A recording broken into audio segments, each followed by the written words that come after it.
In the grand city of Luxembourg, on the morning of December 16, 1944, the headquarters of the 12th Army Group operated with the steady rhythm of a campaign that seemed firmly in Allied hands. General Omar Bradley, the commander of this vast formation encompassing the 1st, 3rd, and 9th Armies, sat at his desk in a spacious room filled with maps, reports, and the constant low hum of activity. The air carried the familiar sense of strong coffee, fresh ink from typewriters, and the lingering smoke from cigarettes that helped officers stay alert through long hours. Bradley, a man known for his quiet demeanor and methodical approach to command, reviewed the latest intelligence summaries with his usual careful attention. His face, marked by the lines of responsibility rather than age, remained composed as he traced the positions of his armies on the large situation map pinned to the wall. The front lines showed encouraging progress.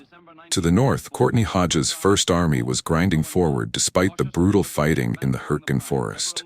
To the south, George Patton's 3rd Army was aggressively pushing into the Saar region, threatening German defenses there. In the center, the Ardennes sector, a densely forested and hilly area stretching from Belgium into Luxembourg, was held thinly by only a few divisions, including the battle-weary 28th Infantry Division and the inexperienced 106th Golden Lions. This quiet sector was intentional. Intelligence assessments concluded that the Germans lacked the strength for any major offensive. The Ardennes was a place for rest and refitting, not serious combat. Bradley accepted this view, as did Supreme Headquarters Allied Expeditionary Force under Dwight Eisenhower. The war, after the breakout from Normandy and the rapid advance across France, appeared to be entering its final phases, with Berlin as the ultimate objective. That morning's reports reinforced this optimism. Minor patrol activity along the Siegfried Line, some artillery duels, nothing out of the ordinary. Bradley discussed logistics with his Chief of Staff, Major General Levin Allen, focusing on fuel supplies and winter equipment for the troops. The weather was turning colder, with snow flurries reported, but the ground war continued unabated. Bradley felt the weight of command, as always, but it was a manageable burden. He had led men into battle since North Africa, through Sicily and Normandy, earning a reputation for solid, conservative generalship that minimized unnecessary risks.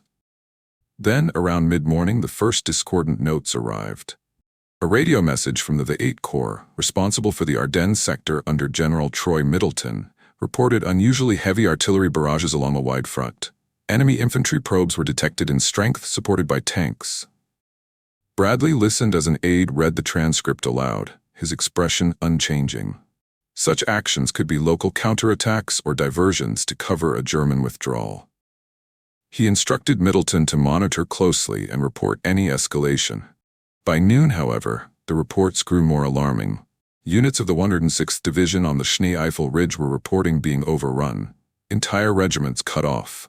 The 28th Division, positioned around Oren and Clairvaux, was under fierce assault from multiple directions. Panzers, Mark IVs and heavier Tigers were sighted in numbers not seen since the summer. Allen spread fresh overlays on the map, marking red arrows that pushed westward with surprising speed. "This isn't a probe, sir," Allen said gravely. "They're committing armored divisions, at least 2 Panzer Corps." Bradley stood silently, staring at the map as the implications sank in. Intelligence had completely failed to predict this. Ultra-decrypts from Bletchley Park had noted some German troop movements, but analysts dismissed them as defensive reshuffling. No one anticipated a full-scale counteroffensive, especially not in winter through terrain considered unsuitable for large-scale armor operations. Yet here it was, Hitler's desperate gamble, the Ardennes Offensive, later known as the Battle of the Bulge. 5 German armies, later confirmed as the 6th Panzer Army in the north, 5th Panzer Army in the center, and 7th Army in the south, had smashed through the thin American line with overwhelming force. The operations room transformed from calm efficiency to controlled urgency. Officers clustered around radios, scribbling notes as fragmented messages poured in. Towns like Losheim and Lanzerath fell quickly. American soldiers, caught off guard in their forward positions, fought bravely but were overwhelmed. Bradley paced slowly, his hands clasped behind his back, absorbing each new report. He felt a deep, cold anger, not at the enemy, but at the miscalculation that had left his men so vulnerable. As the afternoon wore on, the bulge in the Allied line became visible on the map, a salient pushing westward toward the Meuse River. St. Vith, a key road junction, was threatened. Further south, Bastogne, another vital crossroads with 7 roads converging, came into focus as potentially critical. Bradley ordered immediate reinforcements. The 10th Armored Division from Patton's Third Army was detached and sent north. The 82nd and 101st Airborne Divisions refitting in France were alerted for movement. That evening, Bradley placed a secure call to Eisenhower at Verdun. "Ike, it's a major attack," he reported, his voice even despite the gravity. "They're through in strength, panzer armies. We've got divisions shattered and ground lost fast." Eisenhower, ever decisive, confirmed the airborne movements and stressed the need to hold the shoulders of the penetration. The northern shoulder would be Hodge's responsibility, the southern potentially Patton's. Bradley hung up and returned to the map. The room was quieter now, the initial shock giving way to grim determination. Cigarette smoke hung heavier in the air, and the radios crackled with pleas for ammunition, medical aid, and orders. Outside, snow began to fall, blanketing Luxembourg in white silence that contrasted sharply with the chaos to the north. Over the next days, the situation deteriorated further. December 17 brought news of the Malmedy massacre, where SS troops executed American prisoners. German infiltration teams in GI uniforms spread confusion behind lines. The weather worsened, thick fog and low clouds grounding Allied air power, leaving the ground forces blind and unsupported. Bastogne held tenuously, with elements of the 10th Armored arriving to bolster defenses, but encirclement loomed. Bradley barely slept, spending nights in the operations room reviewing casualty lists and supply requisitions. He thought constantly of the men in the foxholes, cold, hungry, fighting against odds in the frozen forests. His style of command emphasized caring for the soldier, avoiding wasteful attacks, and he felt the failure acutely. This was not just a tactical setback. It threatened the entire Allied timetable for ending the war. On December 18, with Bastogne now at risk of full encirclement and the 101st Airborne en route to reinforce it, Bradley knew drastic measures were needed. The Third Army's aggressive posture in the Saar had to shift. He picked up the phone to Nancy, where Patton's headquarters buzzed with its own energy. "George," Bradley said when Patton answered, "the Germans have hit us hard in the Ardennes. It's a full counteroffensive, big armor. The 101st is surrounded at Bastogne, or soon will be. I need you at Verdun tomorrow for a conference with Ike." Patton's response was immediate, his voice carrying that familiar intensity. "Brad, I'll be there, and we'll give these sons of bitches hell." Bradley set the phone down, a flicker of hope amid the dread. Patton's confidence was legendary, but the maneuver required, wheeling an entire army 90 degrees north in winter conditions while disengaging from current battles, seemed almost impossible. Failure could expose flanks, exhaust supplies, and turn disaster into catastrophe. Yet Bradley trusted his old friend from West Point days. Even as doubt gnawed at him, the radios continued their relentless updates through the night. More villages lost, more units isolated. The bulge deepened, and with it, the uncertainty of the war's outcome. Bradley had commanded armies before, but he had never waited like this. The morning of December 19, 1944, broke cold and gray over Luxembourg City. Snow lay thick on the streets outside the 12th Army Group headquarters, muffling the sound of staff cars and the occasional rumble of distant artillery that seemed to carry all the way from the Ardennes. Inside the operations room, the air was warmer but heavier, thick with cigarette smoke, the sharp smell of fresh coffee, and the tension that had not lifted since the German offensive began 3 days earlier. General Omar Bradley stood alone by the large situation map, a mug of coffee cooling untouched in his hand. The red arrows marking German advances had grown longer overnight. St. Vith was now under direct threat. Bastogne remained open, but only just. Enemy columns were closing from 3 directions.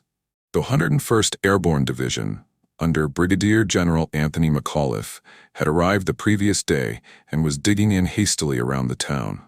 Combat Command B of the 10th Armored Division, detached from Patton's Third Army, had joined them. But encirclement seemed inevitable. Every hour brought new reports of roads cut, bridges lost, and American units fighting isolated actions in the frozen forests. Bradley's face showed little of the strain he felt.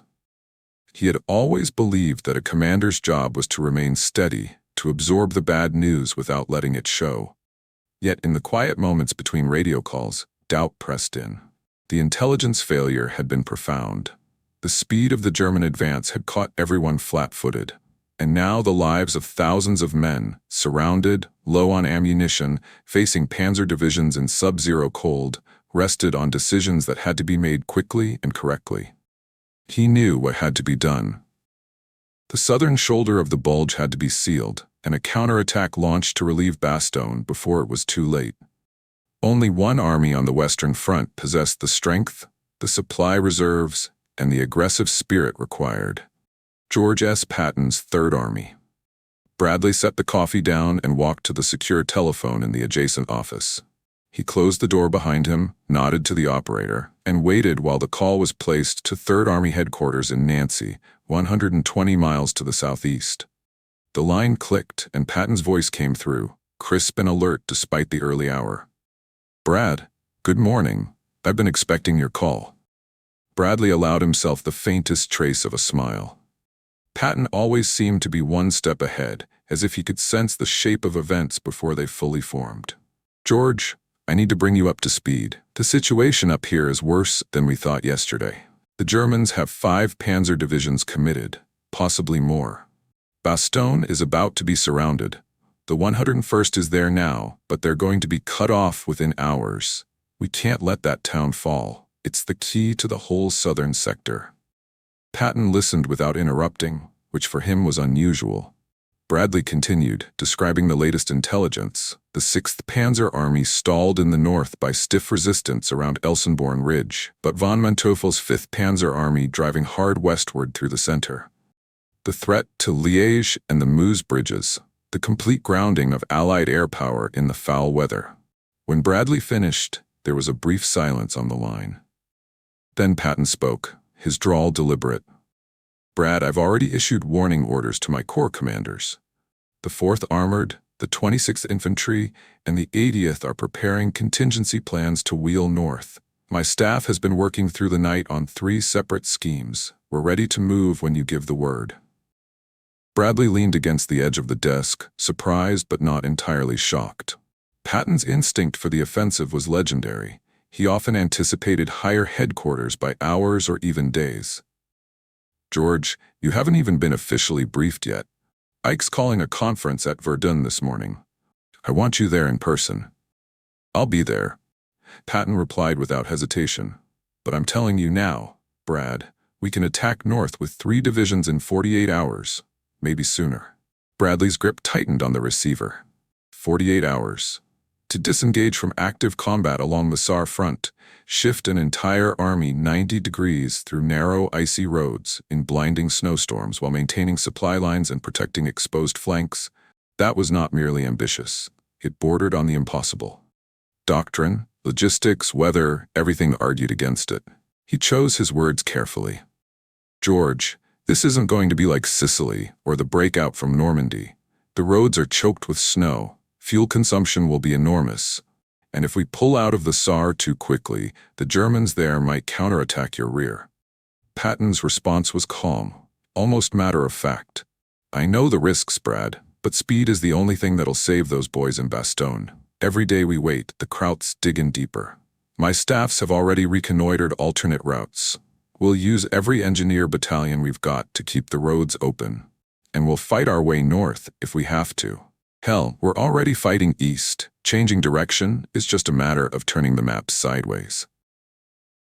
Bradley said nothing for a moment. He could picture Patton in his own headquarters, standing by his map board, ivory-handled revolvers at his waist, eyes burning with that peculiar intensity that unnerved so many senior officers.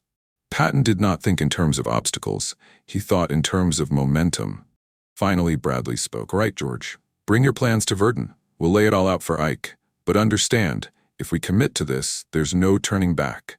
Failure means the whole southern flank collapses and the responsibility sits with us." "I understand," Patton said simply. "And Brad, one more thing. Pray for clear weather. If the Air Force can get up, this'll be over quick." The call ended. Bradley stood in the small office for a long minute, staring at the telephone. He felt the familiar weight of command settle deeper on his shoulders. Trusting Patton's instinct was one thing, betting the outcome of the campaign on it was another. If the maneuver failed, if Third Army became bogged down in snowdrifts, or if German reserves struck the exposed flank, the bulge could widen into a disaster that might prolong the war by months.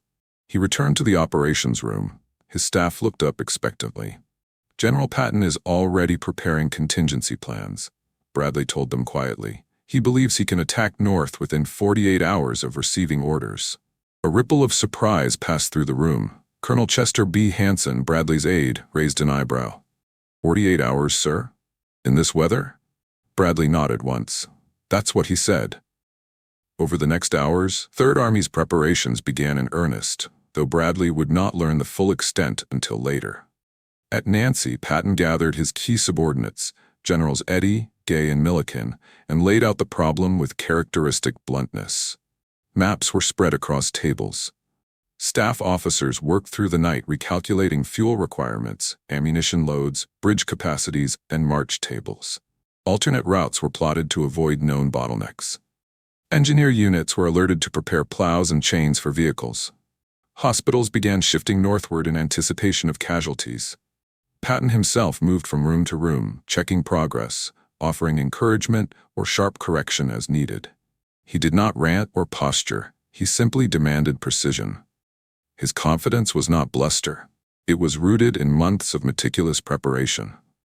Third Army's supply system was the best on the continent. Its divisions were seasoned, its commanders experienced in rapid maneuver.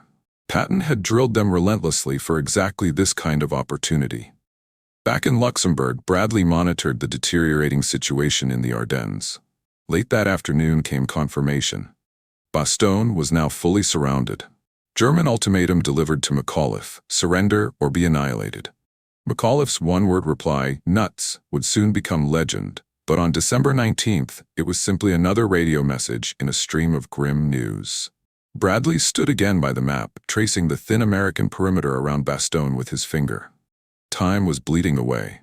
Every hour, the 101st remained isolated. Ammunition dwindled, wounded accumulated, morale strained. He thought of the young paratroopers digging foxholes in frozen ground, facing SS panzer divisions with bazookas and grit.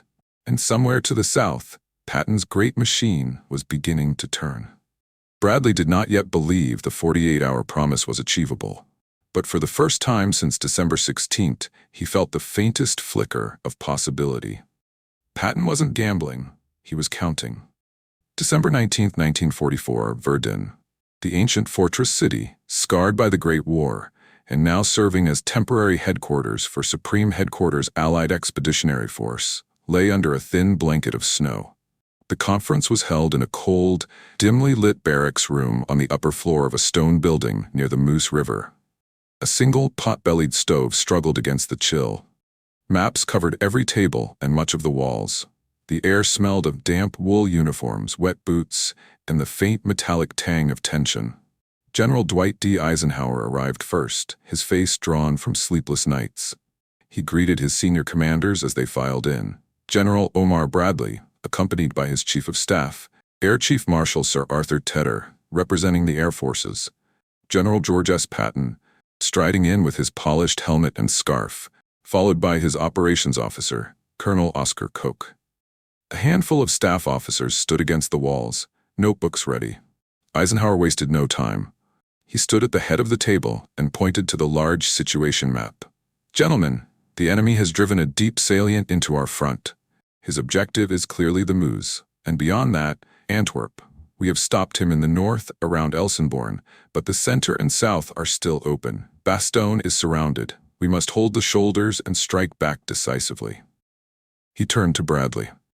"Brad, give us the ground picture." Bradley stepped forward, his voice calm and precise. He described the collapse of the initial line, the losses of the 106th and 28th Divisions, the current dispositions, and the critical importance of Bastogne as the hub of 7 roads.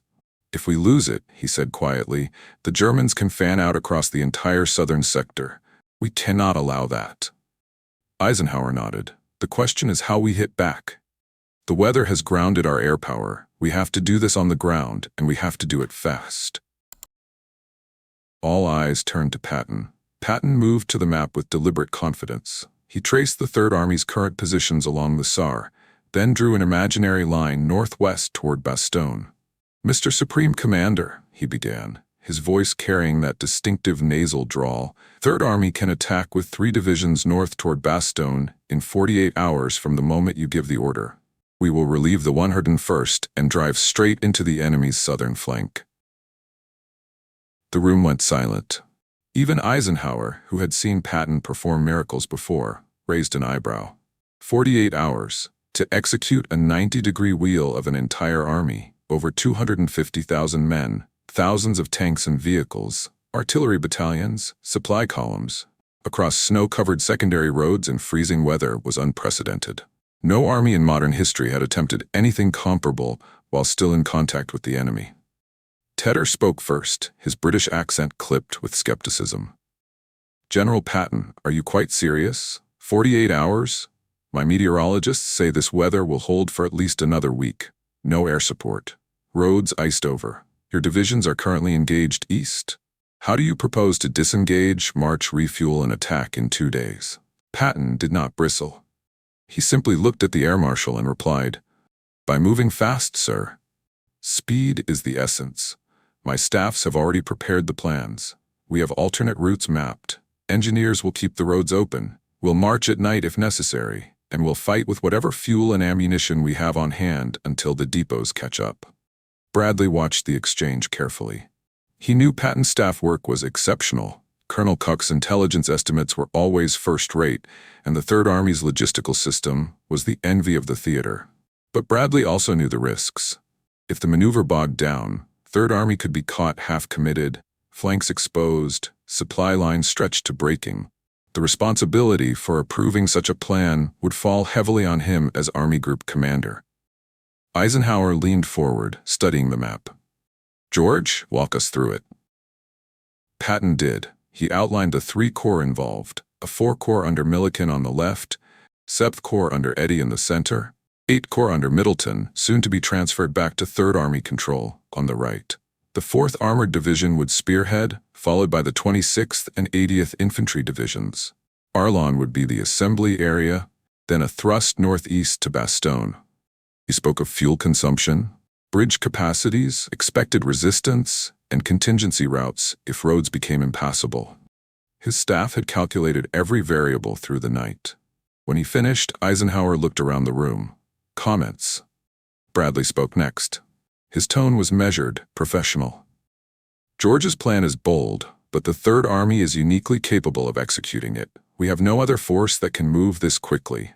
The alternative is to wait for better weather and allow the Germans to consolidate. That risks losing Bastogne and the initiative entirely. I recommend we approve the attack." There were no further objections. Eisenhower made the decision on the spot. "Very well. Third Army will disengage from the Saar and attack north no later than December 26th. Objective: relieve Bastogne and rupture the enemy salient from the south." Patton nodded once. "We'll be ready, Ike." The conference broke up shortly afterward. Outside, snow continued to fall. Patton and Bradley walked together toward their cars. Patton clapped Bradley on the shoulder. "Don't worry, Brad, we'll get there." Bradley looked at his old friend. "I know you will, George. Just get there in one piece." They parted. Patton drove south to Nancy to issue the final orders. Bradley returned to Luxembourg, the weight of the decision settling fully upon him. Back at 12th Army Group headquarters that evening, the operations room buzzed with new activity. Orders went out redirecting supplies north. Intelligence officers updated enemy dispositions. Weather reports were scrutinized again. No change, still foul. Bradley stood by the map as overlays were adjusted to show Third Army's impending wheel. Red arrows now pointed north from the Saar line. He traced the route with his finger. Luxembourg to Arlon to Neufchâteau to Bastogne. Over 60 miles of narrow, winding roads through the Ardennes foothills. In winter. With an army. His staff worked quietly around him. No one spoke of the 48-hour promise openly, but it hung in the air like an unspoken challenge. British liaison officers, when they visited, expressed private disbelief. Even some American planners shook their heads. Bradley felt the doubt himself. Not in Patton's courage or skill, he had seen both proven time and again, but in the sheer mechanical difficulty. Tanks sliding off icy roads, fuel trucks delayed, bridges collapsing under weight, German counterattacks against the disengaging front. Anyone could turn the maneuver into disaster. Yet he had endorsed it. If it failed, the fault would be shared, but Bradley knew he would carry the larger share. He was the Army Group commander. He had recommended the plan. Night deepened. Reports from Bastogne continued to arrive. Ammunition low, wounded mounting, German pressure constant, but not yet overwhelming. McAuliffe's men were holding, buying time with blood. Bradley finally left the operations room near midnight. In his quarters, he sat at a small desk and wrote a brief entry in his personal notebook. Approved Patton's attack plan today. 48 hours to Bastogne. A tremendous risk, but the only chance we have. Pray the weather breaks and the roads hold. He closed the book and stared out the window at the falling snow. When Patton said 48 hours, Bradley didn't argue. He listened. December 22nd, 1944. The attack order reached 3rd Army headquarters at Nancy just after dawn. General George Patton wasted no time. Within minutes, the great wheel began to turn. From Luxembourg City, General Omar Bradley watched the first reports come in, each one a small confirmation that the impossible maneuver had actually started. The roads south of the Ardennes were already crowded with refugees, retreating units, and supply convoys moving in both directions.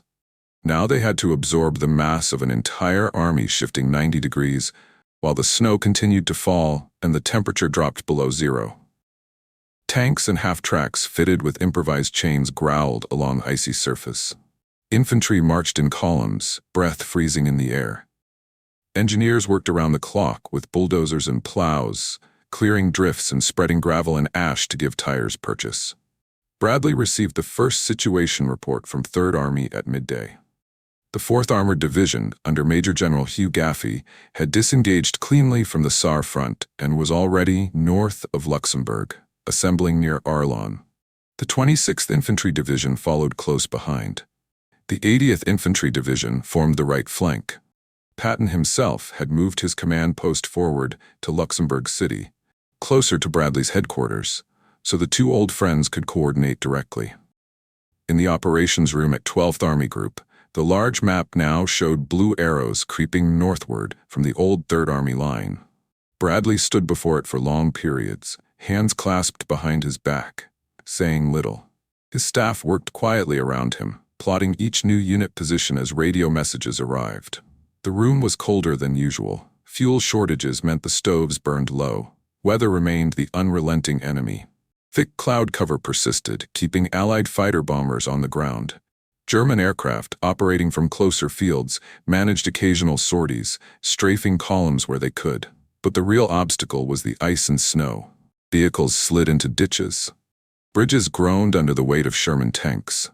Fuel consumption ran far higher than planned as engines idled to prevent freezing. Bradley read every report carefully. A bridge collapse near Martelange delayed one column by 6 hours. A fuel convoy lost in the fog arrived 12 hours late. German rearguards left behind as the main force drove west launched small counterattacks against the disengaging 3rd Army front. Casualties were light, but every delay added hours to the clock. He felt the pressure of time more acutely than ever. Each report from Bastogne painted a grimmer picture. Ammunition critically low, medical supplies exhausted, wounded crowded into makeshift aid stations and cellars and barns. German assaults came daily, probing the perimeter, trying to find weakness. The 101st held, but only just. McAuliffe's men had repulsed every attack so far, yet the cost mounted. Bradley's private fear grew with each passing hour. If 3rd Army became immobilized, if the roads turned into quagmires, if fuel ran out, if a strong German force struck the exposed left flank, the relief column could stall short of Bastogne. The 101st would be forced to surrender or be destroyed. And the blame would fall on the commanders who had approved the plan. On him. He discussed the risks openly with his chief of staff, Levin Allen. "We're betting everything on speed," Bradley said quietly one evening. If George doesn't reach them by the 26th or 27th, it may be too late. Allen nodded. Patton knows that, sir. He's driving his people hard. And Patton was. From his forward command post, he issued a steady stream of orders, encouragements, and reprimands. He visited divisions in person, standing in snow up to his knees, urging faster movement. His voice crackled over the radio nets. Keep moving. No halts except for fuel. The men in Bastogne are counting on us. Christmas Eve arrived under leaden skies. Third Army columns pushed through the night, headlights dimmed to avoid German aircraft. Men marched with frozen feet, drivers fought sleep, tank crews brewed coffee on small stoves inside their turrets. The 4th Armored Division reached the outskirts of Neuchâteau, less than 20 miles from Bastogne. But the final approach lay through narrow, winding roads flanked by dense forest, perfect terrain for ambush. Bradley spent the evening in the operations room. A small Christmas tree stood in one corner, decorated sparsely by the staff, but no one felt festive. Reports showed German reinforcements moving south to block the relief effort. Elements of the Panzer Lehr Division and the Führerbegleit Brigade were identified, shifting toward the American axis of advance. He placed a call to Patton late that night. The line was poor, crackling with static. George, intelligence shows strong enemy armor moving to intercept you west of Bastogne. Patton's voice came back steady. I know, Brad. We'll fight through them. Gaffey's boys are ready. We'll be in Bastogne tomorrow or the day after. Bradley hesitated. The weather's still holding us down. No air support yet. Then we'll do it without, Patton replied simply. Merry Christmas, Brad. The call ended. Bradley set the receiver down and returned to the map. Blue arrows inched forward. Red enemy symbols clustered ahead. The distance to Bastogne shrank, but slowly. Christmas Day dawned no brighter. Snow turned to sleet, then back to snow. Third Army fought its first major engagement near Chaumont, where advance guards clashed with Panzer Lehr outposts. American tanks gained ground, but at the cost of time and ammunition. Bradley monitored every development. Casualty reports began to arrive. Burned tanks, wounded crews airlifted when possible, infantry companies reduced by frostbite and combat. He read the lists without comment, folding each sheet carefully before passing it to his aide. In quieter moments, he allowed himself to consider what Patton was attempting. No army had ever executed a maneuver of this scale under such conditions. Doctrine taught deliberate, methodical advances with overwhelming support. Patton was ignoring doctrine entirely, relying on momentum, preparation, and sheer will. Bradley felt a mixture of admiration and apprehension. He had always been the cautious one, the commander who conserved his men's lives, who advanced only when the odds were favorable. Patton was the opposite, always attacking, always risking. Yet here, in the dead of winter, Patton's style might be the only thing that could save the surrounded division. As December 25th drew to a close, the lead elements of the 4th Armored were 15 miles from Bastogne. Fighting intensified, German defenses stiffened, delays accumulated. Bradley left the operations room near midnight and stepped outside for a moment. The air was bitterly cold, the sky still overcast. Snow crunched under his boots. He looked south, toward the distant sound of artillery that rolled like muffled thunder. The waiting had become almost unbearable. Every hour felt like a debt owed to the men in Bastogne. Every delay a betrayal. He returned inside, poured a cup of cold coffee, and resumed his vigil by the map. Somewhere in the snow, Patton was moving, and Bradley was counting hours. December 26, 1944. The operations room at 12th Army Group headquarters in Luxembourg City had not emptied for days. Maps lay spread across every table, overlaid with grease pencil markings that shifted hourly. The air was stale, heavy with the smoke of unfiltered cigarettes and the faint metallic scent of radio sets running hot. Outside, the sky remained low and gray, but for the first time in a week, the wind had shifted. Meteorologists whispered of possible clearing by evening. General Omar Bradley stood near the situation map, coat unbuttoned, tie loosened. He had not left the building since Christmas Eve. Reports from 3rd Army arrived in a steady stream, each one plotted immediately. The 4th Armored Division fighting through Ardennes, heavy resistance from Panzer Lehr remnants, roads mined and obstructed, tanks lost to ambushes in the narrow defiles. Progress measured in hundreds of yards, bought with blood and fuel. Bradley's eyes traced the thin blue arrow pushing northeast from Neufchâteau. Only a few miles now separated Patton's spearhead from the Bastogne perimeter. But those miles were defended stubbornly. German commanders knew the stakes. If Bastogne fell, the southern flank of the Bulge would collapse. If it was relieved, the entire German offensive might fracture. Throughout the morning, radio traffic intensified. Fragmented messages from forward units, heavy fighting south of Agonizing, enemy counterattack repulsed, ammunition running low. Bradley read each transcript as it was handed to him, his expression unchanging. Inside, the tension coiled tighter. 4 days since the attack began. Longer than Patton's promised 48 hours, but the weather, the terrain, the enemy, everything had conspired to slow the advance. At midday, a new report. Lead elements of Combat Command R, 4th Armored, had reached the village of Clochemont, less than 3 miles from Bastogne. German artillery fire intense, casualties mounting. Bradley turned to his chief of staff. Any word from Patton? He's with Gaffey at the forward CP, sir. Pushing them hard. Bradley nodded and returned to the map. He could almost feel the hours slipping away. Bastogne had been surrounded for a full week. Ammunition nearly gone. Food rations cut to 1 meal a day. Wounded treated in freezing basements without adequate plasma or morphine. If the corridor did not open today, tomorrow might be too late. The afternoon dragged. Snow began to fall again, light at first, then heavier. Visibility dropped. Bradley paced slowly, stopping occasionally to study weather charts pinned to one wall. Still no firm promise of clearing skies. Then, at 16:45 hours, the radio net crackled with a message from the 4th Armored Division.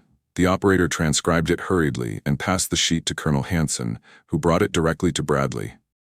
Bradley read it once, then again. His hand did not tremble, but something shifted behind his eyes. The message was brief. CCR has breached enemy lines south of Agonizing. Task Force Isel linked up with 101st Airborne Outpost at 16:45. Corridor open, Bastogne relieved. For a long moment, the room was silent. Then a low murmur spread among the staff. Someone began to clap, but stopped as if unsure whether celebration was appropriate yet.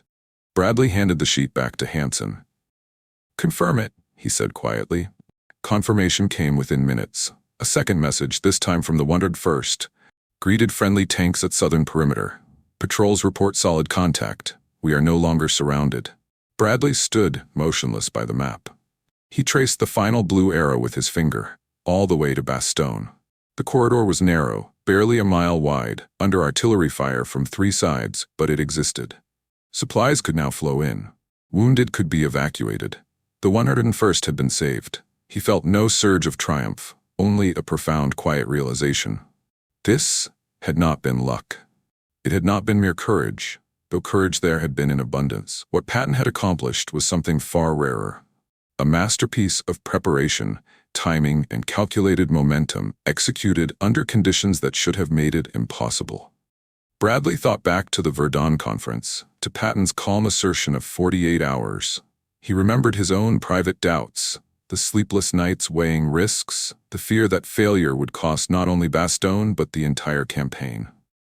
And now, 4 days later, delayed by weather and fierce resistance, yet still achieved, the relief column had arrived exactly when it was needed most. Patton himself radioed shortly afterward. The connection was clear, his voice carrying that familiar satisfaction. "Brad, we're in, the road's open.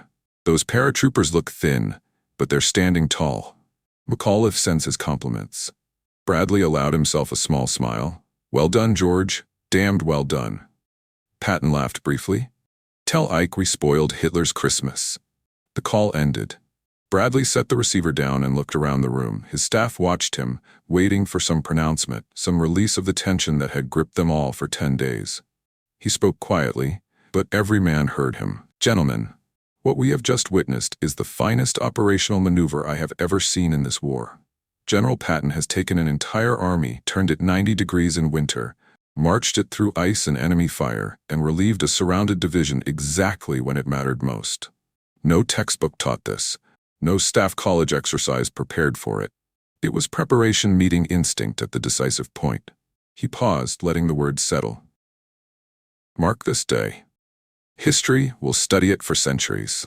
Later that evening, as reports continued to flow in, supply convoys reaching Bastogne, wounded moving south, the corridor widening under fierce counterattacks. Bradley sat alone in his small office. He pulled out his notebook and wrote a single entry. December 26, 1944. Bastogne relieved by Third Army. Patton's attack succeeded against all odds, the greatest feat of generalship I have witnessed. He closed the book and stared out the window. Snow still fell, but the wind had died. In the distance, he imagined he could hear the rumble of tanks moving north, Patton already pushing beyond Bastogne, turning relief into counteroffensive. Bradley felt no need to exaggerate what had happened.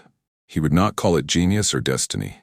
He would call it exactly what it was, the highest expression of the military art, executed flawlessly under impossible conditions.